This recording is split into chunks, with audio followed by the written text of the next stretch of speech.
we love this. This is what we do. We try to be innovative. We try to do things that no one has ever seen or heard before. Everybody has heard of U2, a band with an incredible career trajectory, a charismatic frontman, and hundreds of thousands of dedicated fans. Their longevity have led many to regard them as one of the biggest bands in the world.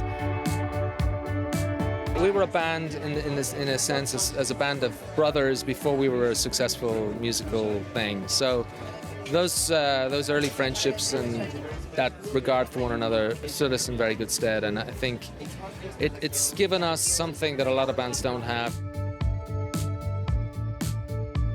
They have sold in excess of 170 million records and are still producing and writing new music. Setting records with their music sales and award wins, U2 have never struggled to maintain popularity with their fans and audiences alike. Initially rooted in post-punk, U2's musical style has evolved throughout their career, but has maintained an anthemic quality built on Bono's expressive vocals and The Edge's effects-based guitar sounds. U2 have released 14 studio albums and are one of the world's best-selling music artists. They have won 22 Grammy Awards, more than any other band, and were inducted into the Rock and Roll Hall of Fame as soon as they were eligible. Their rise from small-town Irish kids to selling out stadiums worldwide, there is no doubt U2 have solidified their own legacy before they've even retired from the music industry.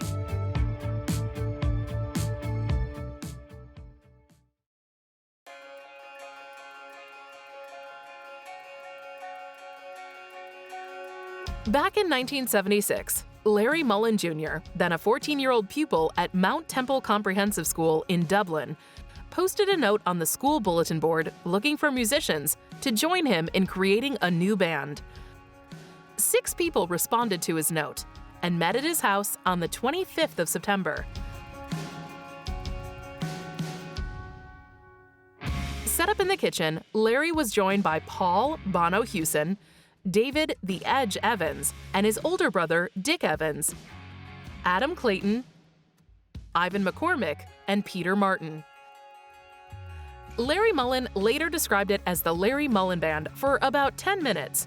Then Bono walked in and blew any chances he had of being in charge.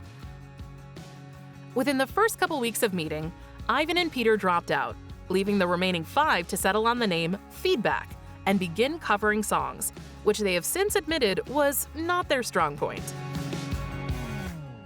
Initially called Feedback and then The Hype, the band continued to perform around their local area and built a good reputation. The band changed their name to U2 in March 1978, after briefly being known as The Hype. That same month, they won a talent show in Limerick, Ireland, winning the prize of £500 and the chance to record a demo record for CBS Ireland.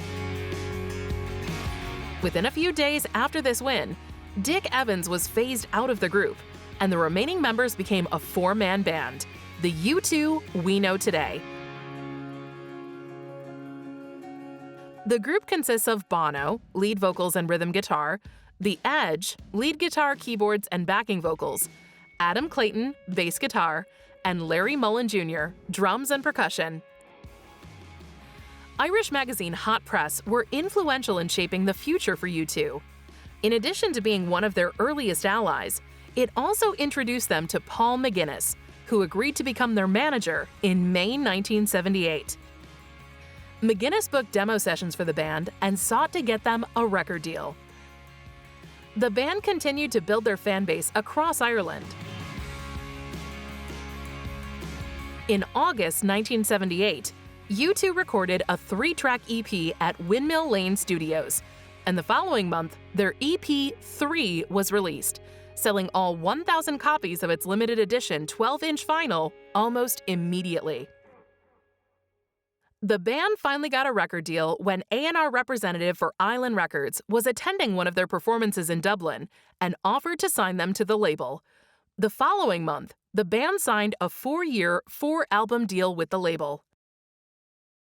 Their first international single, 11 O'Clock Tick-Tock, was released in May 1980. However, it failed to chart. From July to September of this year, the band recorded their first album, titled Boy, at Windmill Lane Studios. Boy was released in October 1980, receiving positive reviews from critics. The album peaked at number 52 in the UK charts. The album release was followed up with their first tour of continental Europe and the United States. Despite being unpolished, these early live performances demonstrated the band's potential, as critics complimented their ambition and Bono's enthusiasm on stage. The album included the band's first songs to receive airplay on US radio, including the single I Will Follow, which reached number 20 on the Top Tracks rock chart. The band faced several challenges in writing their second album, October.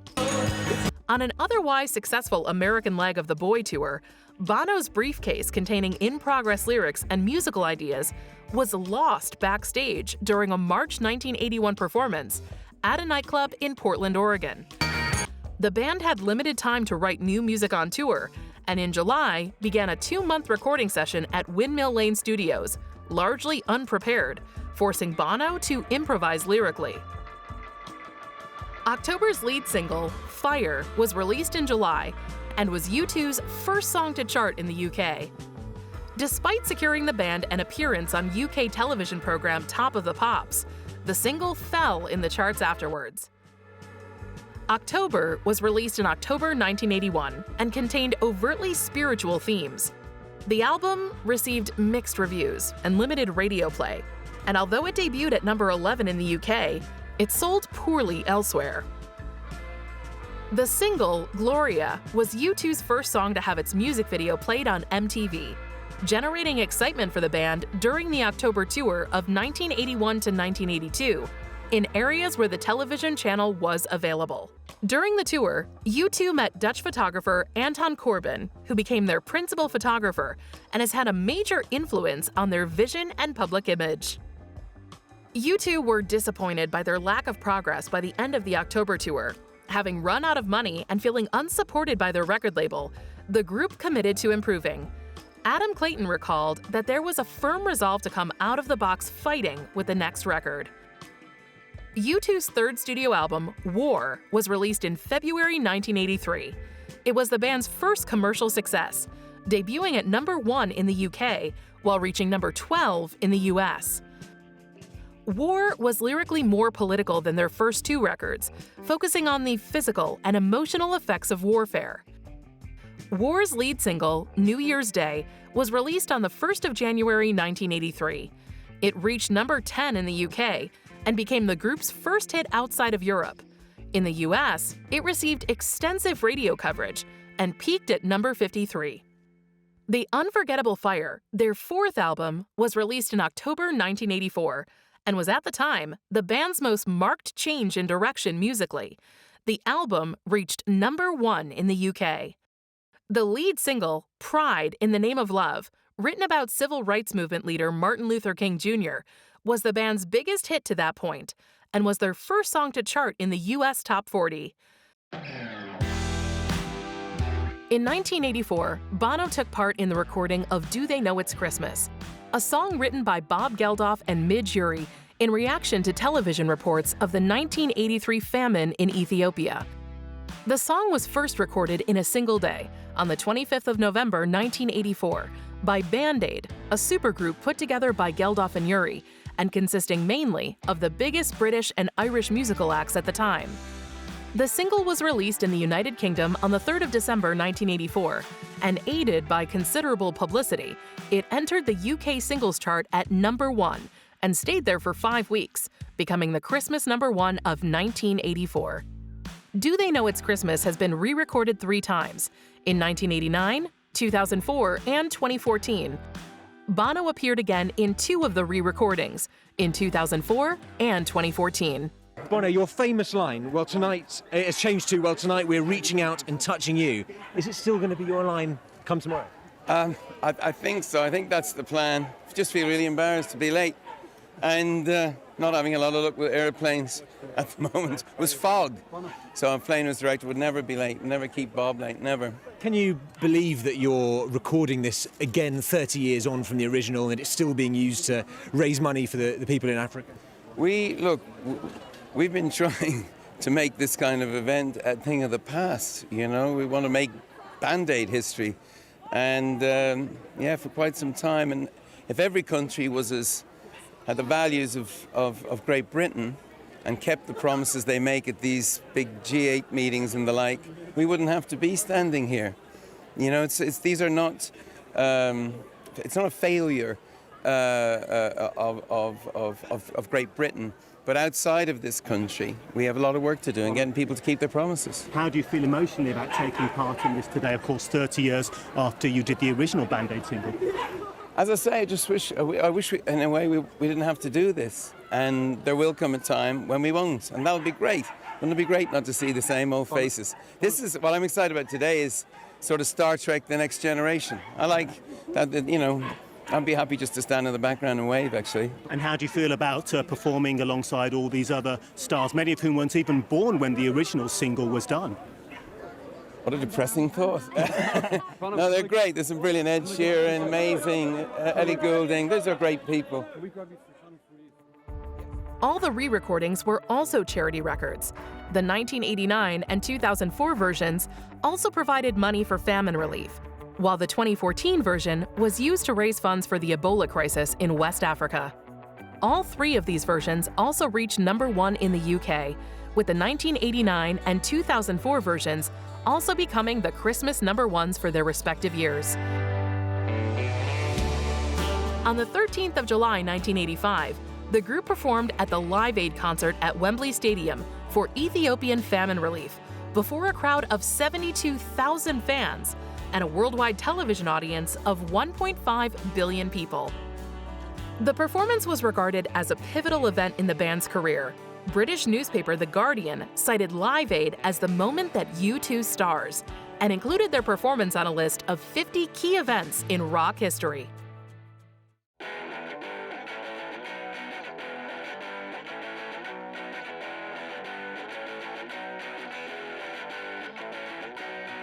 For their fifth album, The Joshua Tree, the band wanted to build on the unforgettable Fire's textures, but instead of out-of-focus experimentation, they sought a harder-hitting sound within the limitation of conventional song structures.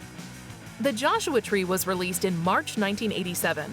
The album juxtaposes antipathy towards U.S. foreign policy against the group's deep fascination with the country, its open spaces, freedom, and ideals. The album went to #1 in over 20 countries, including the UK, where it received a platinum certification in 48 hours and sold 235,000 copies in its first week, making it the fastest seller in British chart history at the time. In the US, it spent 9 consecutive weeks at #1. The album included the hit singles With or Without You, I Still Haven't Found What I'm Looking For, and Where the Streets Have No Name, the first two of which became the group's only #1 hits in the US. The album and its songs received 4 Grammy Award nominations, winning for Album of the Year and Best Rock Performance by a Duo or Group with Vocal. In October 1988, the group released Rattle and Hum, a double album and theatrically released documentary film that captured the band's experiences with American roots music on the Joshua Tree Tour. The record featured 9 studio tracks and 6 live U2 performances. During the last performance of the tour promoting the album, before a hometown crowd in Dublin, Bono said on stage that it was the end of something for U2, and that they had to go away and just dream it all up again. They began work on their 7th studio album, Achtung Baby, at Berlin's Hansa Studios in October 1990.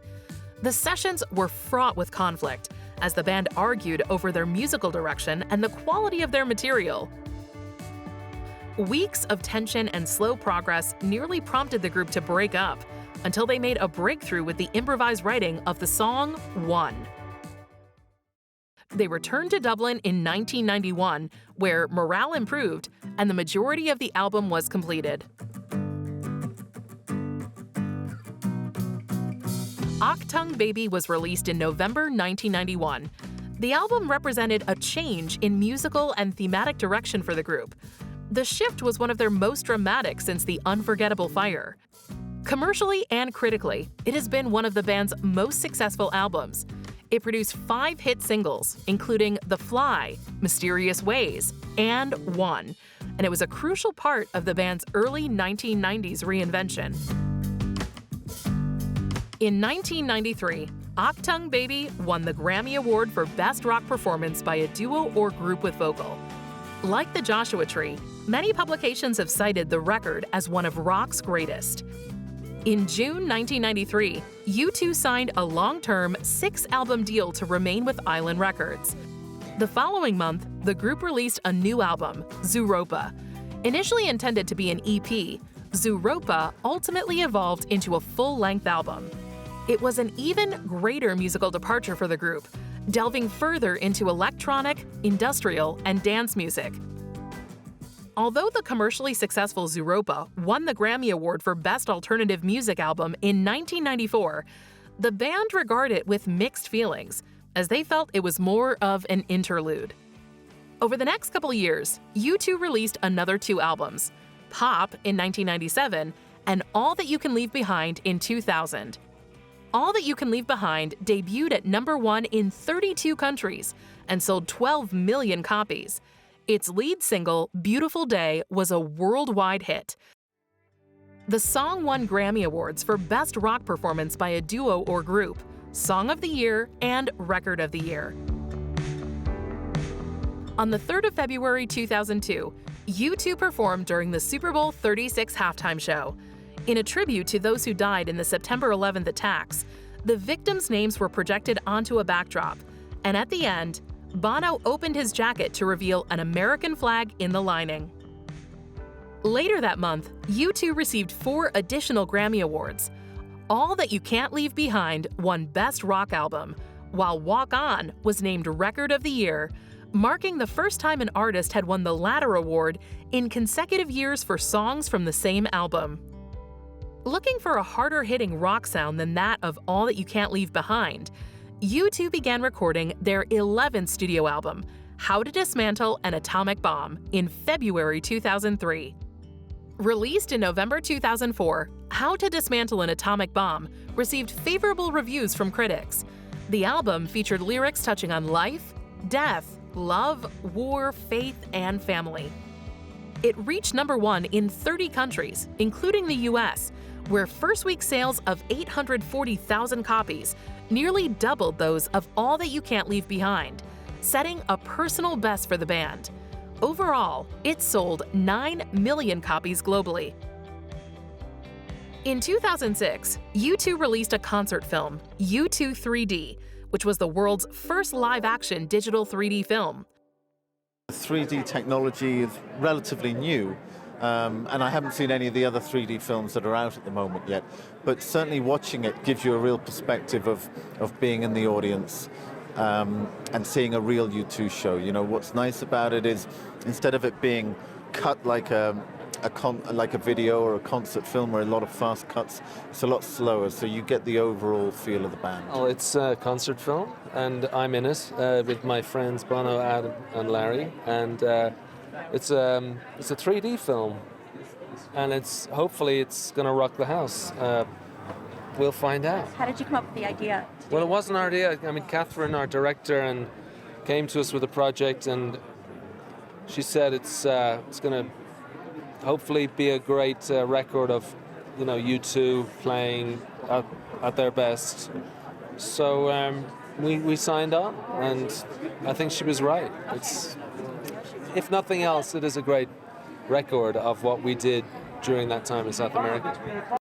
They also released an autobiography in 2006 titled U2 by U2. Well, there is one enormous ego, and it's not mine.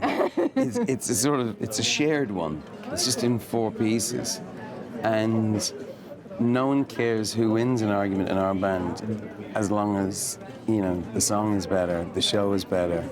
That's really it. It's kind of not that complicated. Our our sort of uber ego that we have as a band is bigger than our individual ones. And I think a lot of bands that started out with us, that was not the case. There were probably more talented people around who never just figured that one out. You talk in the book actually about needing the adulation of the fans and getting a massive buzz off that. There are a lot of fans here today. What is your relationship with your fans? Well, we have the best fans in the world. They've got the best taste in music. They really recognise intelligent, smart, Tall, how handsome we are. But to be serious for a second, I think our fans are really smart and they really pay attention. And over the years, what's been incredible for us is to see how we might stumble into something, get involved with something, but it's our fans who actually really make a difference. Also in 2006, Bono founded the company Product Red, along with Bobby Shriver of the One campaign. The company seeks to engage the private sector in raising awareness and funds to help eliminate HIV/AIDS in 8 African countries. So many people, 6,500 every day, dying of this preventable, treatable disease in Africa. It's astonishing, and we're losing the war against AIDS, and this is going to help turn it around. It has several licensed partnerships with mainstream companies, such as Apple, Starbucks, and Converse. As part of a new business model, each partner company creates a product with the Product Red logo. All of the funds generated by Red partners and events go to global fund programs that provide medical care and support services for people affected by HIV/AIDS in Africa. No overhead is taken by either Red or the Global Fund. Red is the largest private sector donor to the Global Fund and has generated over $600 million for HIV programs in Africa as of July 2019. One of the things about Red is it's not just about the money raised, 330 odd million.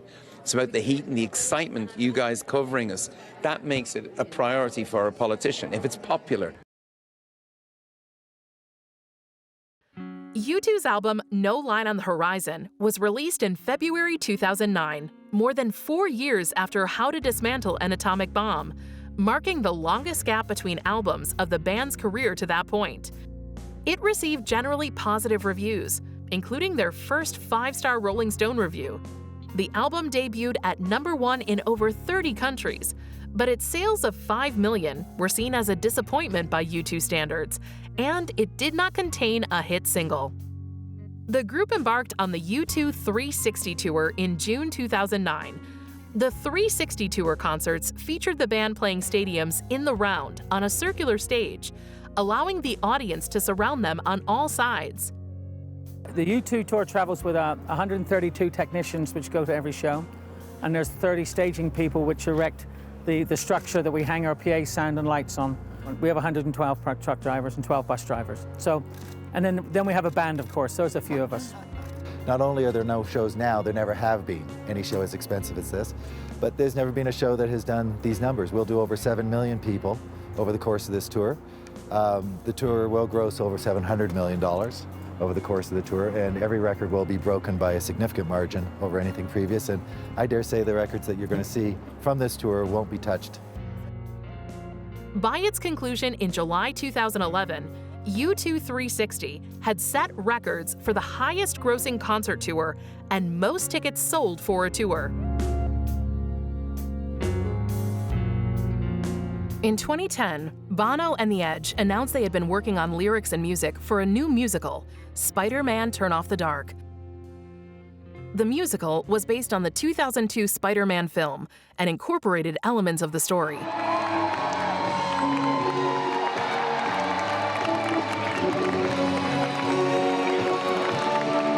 The production included highly technical stunts, such as aerial combat scenes, and actors swinging from webs, being described early on as the most technically complex show ever on Broadway, with 27 aerial sequences of characters flying and engaging in aerial combat. Still, the one show people want to go and see when they go to the city, when they come to New York, because it's a New York story. Spider-Man, it's his hometown. I mean, he's from Queens, but it's New York. And Mary Jane's from Queens. That's where Joey Ramone comes from. It also included a multitude of moving set pieces that put the audience in the middle of the action, and enough projections onto giant screens that Bono said it is like a three-dimensional graphic novel. The musical celebrated 1,000 shows in May 2013. They said it couldn't be done. They said that Spider-Man would never fly on Broadway, but here we are 1,000 shows in, so we're feeling pretty good tonight and so happy for the cast who are amazing and who, come on stage every night and just knock it out of the park. So we're very humbled to be collaborators with them. They're amazing. However, the Broadway production was notorious for its many troubles. Several actors were injured while performing stunts, and the opening night was repeatedly delayed. Following initial negative reviews, the musical suspended performances for another month to rework the show. By the time Spider-Man: Turn Off the Dark officially opened in June 2011, it had set the record for the longest preview period in Broadway history, with 182 performances. Critical reception of the opening was better than for the previews, but still mixed. Spider-Man: Turn Off the Dark is the most expensive Broadway production in history, with a budget of $75 million, and also once held the box office record for Broadway sales in 1 week, taking in $2.9 million over 9 performances. The production closed on January 4th, 2014, at a massive financial loss. On the 9th of September 2014, U2 appeared at an Apple product launch event to make a surprise announcement of their 13th studio album, Songs of Innocence. They released it digitally the same day to all iTunes Store customers at no cost, making it available to over 500 million people in what Apple CEO Tim Cook called the largest album release of all time. Songs of Innocence recalls the group members' youth in Ireland, touching on childhood experiences, loves, and losses, while paying tribute to their musical inspirations. Bono described it as the most personal album we've written. The songs really always give you the clue as to how to perform them and where to perform them. And we wanted to to be back indoors again. And we're using this contraption behind you, which looks like a yellow Berlin Wall. This divider, we're using this translucent canvas to tell sort of stories behind those songs, where we came from. So a lot of it's set in Dublin in the 70s, and we recreate 10 Cedarwood Road, where I grew up, and Cedarwood Road, my mates, and this is the inspiration behind Songs of Innocence. The record received mixed reviews and drew criticism for its digital release strategy. It was automatically added to users' iTunes accounts, which did not appeal to a large amount of users. Of great human rights abuses of our time. Yeah. I'm not sure the Apple gift. This is a company that more than anybody's trying to get artists paid, I think they got a backlash, a sort of big tech backlash, because people fear, oh my God, these companies know too much about us. Apple doesn't. They actually just know your music. Like, that's all they're interested in is your music. I thought it was quite a poetic thing to do, to reward people who pay for music with a free gift of our music. They paid us modestly, and we were grateful for that. We've got to experiment. You've got to try new things. Yeah. And, the new thing is the new thing for all of 15 minutes these days. And right now, a lot of artists are trying to figure out how to fix the issue of CD sales going down so fast and free music on the internet that no one's paying for being so huge. So this is just one attempt at figuring that out, and I'm sure there'll be others coming along, and at some point we will fix it. But right now it's really bad for up-and-coming artists, particularly because no one can afford these days to make records or go on the road. So it's actually kind of serious. If you go on the road, you can sort of survive. Well, but if you're a songwriter, you're really a successful in trouble. band. Yeah, but if you're a young band, Right. you can't afford to go on the road. Yeah. In 2016, U2 worked on their next studio album, Songs of Experience, which was intended to be a companion piece to Songs of Innocence. Songs of Experience was released on the 1st of December 2017. The first single, You're the Best Thing About Me, is one of many songs from the album that are letters written by Bono to people and places closest to his heart. The album went to #1 in the US and has since been certified platinum. It's always the unknown. Until you actually have an audience there and you do a show or two, you don't really know how it's going to go. So there's still a few nerves. Yeah, you find out whether these songs are any good or not. And that's it. Our audience is very demanding. But live is where U2 lives. We've always been a live band. Ever since, we started out. Our records are great, and it's amazing when we're played on the radio, but to experience U2, you got to come see us live.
U2 are regarded as one of the greatest pop rock acts of all time and have sold an estimated 150 to 170 million records worldwide, placing them among the best-selling music artists in history.